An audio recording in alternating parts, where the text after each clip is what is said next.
All right, so the question I've given you there coming back from Christmas. So what is the Angry Bird? Now, this one's actually a little bit easier than the other question in regards to they give you a minor axis and they give you a major axis. It's the little bits like the tuft of hair here at the top and the nose here that are, I suppose, the more tricky and technical parts of this question. So look, because the ellipse is straightforward and I think you're all okay at drawing that so far, I have that part done. So what we're going to do is we're going to work on his nose here, his eyes, eyebrows, and the little tuft of hair at the top.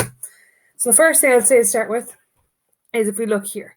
So you have your major circle coming around, and they've said if you draw a line with a radius of 60 that touches the 2 points on the curve here of the ellipse, you'll get his belly like that. So we can do that line in there lightly first, and I'll explain why it's lightly in a second. Okay, so that's quite handy. First thing I'm going to say to you is from the major circle. So my major circle is here. Measure up to 60 on the page just for the accuracy, for the sake of accuracy. Okay. Now, set your compass there, extend it out to the 60, and nice and lightly for the first time, swing your arc to where it touches the curve. I'll explain why you have to do that lightly now in 2 seconds. And the reason why that is because he has a beak. Now, there's a couple of things we know about this beak. I can draw the line from A to the point here to C straight away. And the reason I can draw that straight away is I know it lies on the center line here. And I know that's 25 millimeters down from the center of the axis as well. So I can do that. Measure 25 millimeters down. So that's here. And I can again join those nice and light back to the edges here on either side. Or points A and C, as the book has them labeled. Okay. Now, again, the reason we're doing things light is because his nose doesn't go all the way back up. It stops here. Now, question for you is, where's that point? Well, if you look, and this is really, really nitpicky, if you look at the detail, that point here is where this line coming back intersects the circles that make his eye. So we need to draw the circles for his eye first before we can find where this line actually stops. And when we find where this line actually stops, we can drop 10 millimeters down and we can draw the rest of his beak by connecting the 10 mil down to this point here. So we're going to draw his eyes, and his eyes have a radius of 20. Okay. Again, mark the size on the page. It's a little bit more accurate, that's all. Get your compass. Now, measure 20.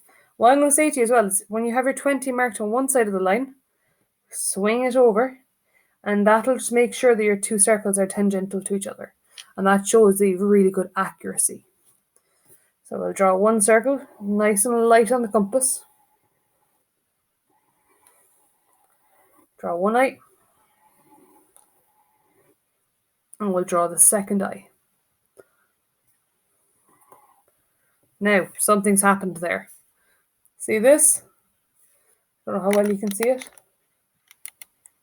Something's happened there. My compass is after moving, because if my compass was accurate, those two circles would be tangential. So I go back over and check here.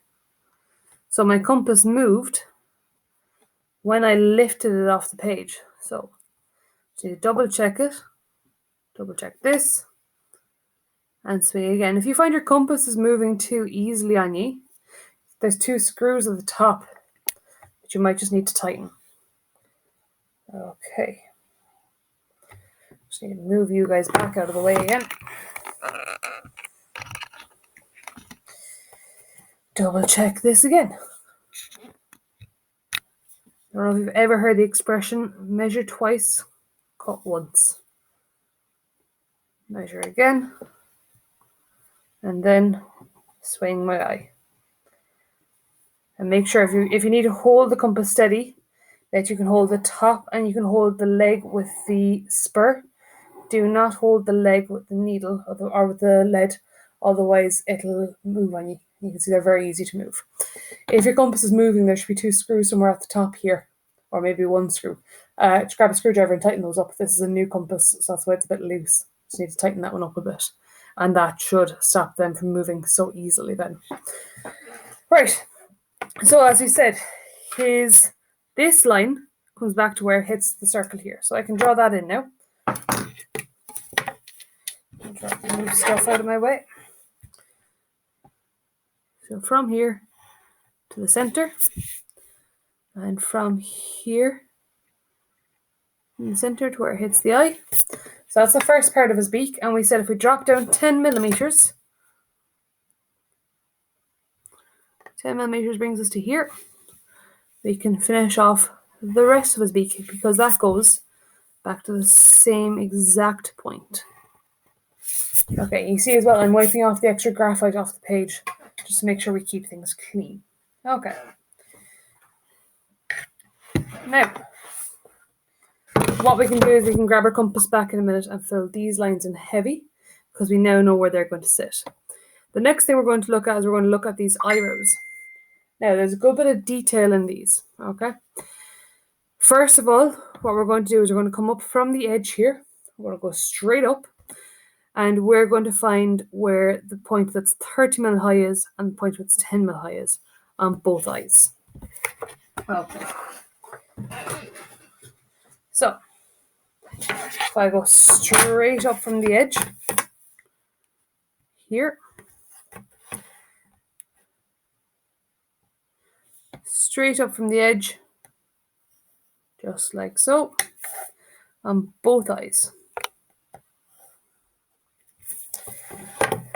Again, they should be construction lines. I'm also going to measure up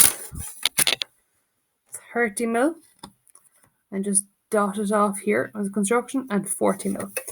Now, I should be able to mark these heights off on those lines that I just brought up. That's the edge of his eyebrow.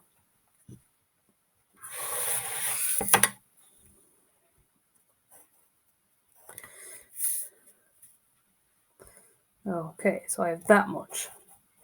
Now, what the drawing also tells me is that if I bring the bottom of his eyebrow over to the center of the opposite eye,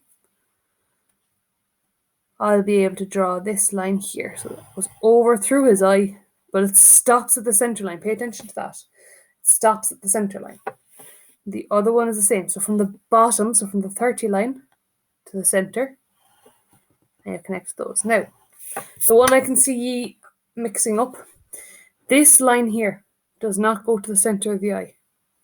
That does not join back to the center of the eye. It joins to the center where the eyebrows furrow. So from here down to here, and from the center again, back up to there. Now, that's nearly Angry Bird drawn in. Just gonna fix this curve as well. So this part of this needs to go darker. Oops, no, I'm going to the wrong place. So up as far as his beak will just need to be filled in darker. And there's a reason I've grabbed that 60. And that's because there's a part I think is probably going to be the hardest part for you guys. Okay. So I'm going to move the camera back up a bit. Now, the part that I think is going to be hardest for you is going to be that little tuft of hair. And I think one of you asked me about it this morning. Now, it looks really difficult, and it looks like there's not a hope in hell we'd know where to start with that. But you just follow the information you're given. So the first thing you can find is if we said B is here, okay? So B is at the top of his head, but just the very, very apex of the ellipse. Sorry, very, very top height of the ellipse, I should say. So this point here, that's B. So I can label that. I know that from B up to the line or the point I've labeled A here in the book, that's 60 degrees. So I can draw that line in now as we stand. So from B, and this is all construction line at the moment, from B up 60 degrees. But I have a problem, I don't know where to stop. But I do know where to stop because they've actually told me. So, if you look over here, they've told you it's 35 up. So we'll do that bit of information in next. I've got my 45 degrees for this. So if I go 35 mil up, it's at this point here. And I have a point there like that. Now, that, just there. Right, so that point there is point A. No, I've just labelled that point A. It's not in your books at all. What I also know is that this angle here is 45 degrees. So if I come back down 45 degrees, I'll find where it hits his head over here. So come back down, use your 45 degree set square, 45 degrees from point A, and bring that back to where it touches his head. That's a solid line. That's not going to change. Right, you believe it or not, you're nearly there. Small bit more information left to grab. Okay. Now, I have a feeling some of you are going to tell me, but sure, miss, they don't give us any more measurements at all for the rest of it, but they actually do. They've told you if you rotate A down to the horizontal line here, using the radius from B to A, you'll find this point. We're going to name that point C for the fun of it. Okay, so we're going to find point C using that. So we're going to grab this radius here and rotate it down. So first thing I'm going to do is I'm going to draw my horizontal line so I know how far down to rotate it to. Next thing I'm going to do is I'm going to grab my compass. So it's from point B to point A. And if I rotate that point down, I'll get point C.